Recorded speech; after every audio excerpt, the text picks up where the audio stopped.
ഇപ്പോൾ പഴച്ചെടികൾ സ്വന്തമാക്കുന്നവരുടെ പ്രിയപ്പെട്ട ഇനമാണ് ജബോട്ടിക്കാബ അല്ലെങ്കിൽ മരമുന്തിരി. വള്ളിയിലാണ് നമ്മൾ സാധാരണമായി മുന്തിരി കാണാറുള്ളത്. എന്നാൽ ബ്രസീലിൽ നിന്നെത്തിയ ഈ മുന്തിരി മരത്തിന്റെ തണ്ടിലാണ് ഉണ്ടാകുന്നത്. നമ്മുടെ നാട്ടിൽ ഇത് പിടിക്കുമോ, കായ് ഉണ്ടാകുമോ, മധുരമായിരിക്കുമോ എന്നൊക്കെയായിരുന്നു പലരുടെയും സംശയം. വീട്ടുമുറ്റത്ത് വളരുന്ന ഈ ജബോട്ടിക്കാബ ചെടി നോക്കൂ, വർഷം മുഴുവൻ കായുണ്ടാകും. അതായത് എല്ലാ ദിവസവും നമുക്ക് മുന്തിരി പറിക്കാം. വേഗത്തിൽ പൂവുണ്ടായി 2 ആഴ്ച കൊണ്ട് പച്ചമുന്തിരിയായി 1 ആഴ്ച കൊണ്ട് പഴുത്ത് കിട്ടുന്ന കിടിലൻ മുന്തിരി. അപ്പോഴേക്കും തണ്ടിൽ അടുത്ത പൂക്കൾ റെഡിയായിട്ടുണ്ടാകും. മരുന്നൊന്നും അടിക്കാത്ത ശുദ്ധമായ മുന്തിരി നമ്മുടെ കുട്ടികൾക്ക് എന്നും പറിച്ചു കഴിക്കാം.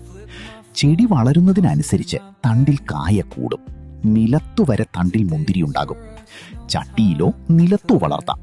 വീട്ടുമുറ്റത്ത് അലങ്കാര ചെടിയായി വളർത്താവുന്ന പ്രീമിയം ചെടിയാണ് മരമുന്തിരി.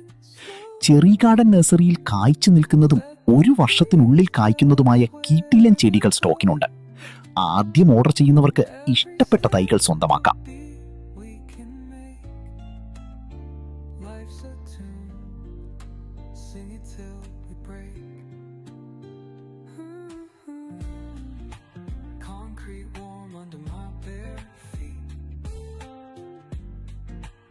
Moving like a